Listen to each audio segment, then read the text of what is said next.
வணக்கம். முன்னை தொடர்ந்து உங்க சுகந்தி தான் பேசுறேன். இன்னைக்கு நான் பாட்டு தான் பாட போறேன். தவறு என்பது தவறி செய்வது, தப்பு என்பது தெரிந்து செய்வது. தவறு செய்தவன் திருந்த பார்க்கணும், தப்பு செய்தவன் வருந்தியாகணும். நல்ல நல்ல பிள்ளைகளை நம்பி இந்த நாடே இருக்குது தம்பி. சின்னஞ்சிறு கைகளை நம்பி ஒரு சரித்திரம் இருக்குது தம்பி. நல்ல நல்ல பிள்ளைகளை நம்பி இந்த நாடே இருக்குது தம்பி.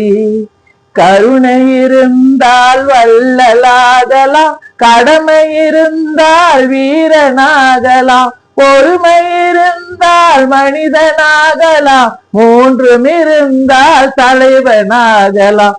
நல்ல நல்ல பிள்ளைகளை நம்பி இந்த நாடே இருக்குது தம்பி. சின்னஞ்சிறு கைகளை நம்பி ஒரு சரித்திரம் இருக்குது தம்பி. நன்றி, வணக்கம். பாட்டு பிடிச்சிருந்தா ஷேர் பண்ணுங்க, கமெண்ட் பண்ணுங்க, லைக் பண்ணுங்க, ஃபாலோ பண்ணுங்க. நன்றி. தவறு என்பது தவறி செய்வது, தப்பு என்பது